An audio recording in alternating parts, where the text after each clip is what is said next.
सभे मगहिया भाई बहन के भूलेटन काका के राम राम।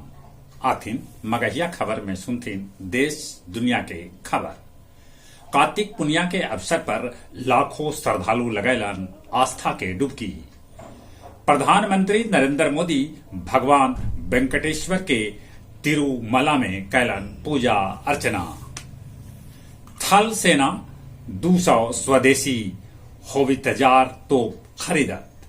दरभंगा के शोभन में एम्स बनावल जाए, मुख्यमंत्री नीतीश कुमार भरलन हामी। स्कूल में गर्मी के छुट्टी लइकन के तो भेटायत, बाकी मास्टर मास्टरनी के न।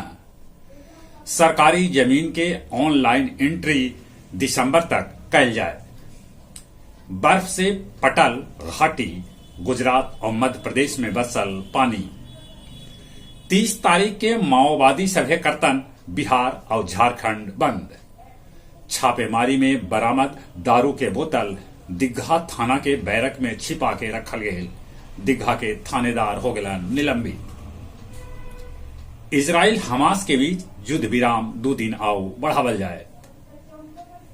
क्रिस्टोफर लक्सन बनावल गलन न्यूजीलैंड के नया प्रधानमंत्री।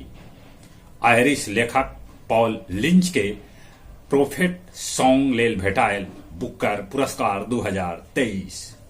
मलेशिया में भारतीय सभे लेल वीजा अब जरूरी न होत। पीएम अनवर इब्राहिम कैलन ई बात के घोषणा। थाईलैंड में एगो शादी समारोह में दुल्हा के हर्ष फायरिंग में दुल्हन समेत 4 आदमी के हो गए मौत।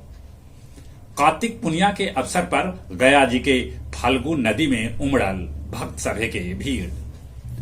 देवघाट और सीता कुंड में कैल गेल फर्गु महाआरती। जन संस्कृति मंच बिहार के 6ठा राज्य स्तरीय सम्मेलन गया म्यूजियम सभागार में आयोजित कैल गेल। पुरान पेंशन के मांग के लेके निकालल गेल गांधी मैदान से चौक टावर तक कैंडल मार्च। अब कुछ खेल के समाचार। भारत ऑस्ट्रेलिया के बीच तीसरका T20 मैच आज गुवाहाटी में। भारत अजय बढ़त लेवल ई मैच जीतल चाहत। इटली 27 बच्छर बाद जीतल डेविस कप। शुभम मान गिल के बनावल गेल गुजरात टाइटंस के कैप्टन। पहिल T10 टेनिस क्रिकेट अगला साल मुंबई में खेलल जाए। चली एक बार फिर से अपने सभे के भूलेटन काका के राम राम।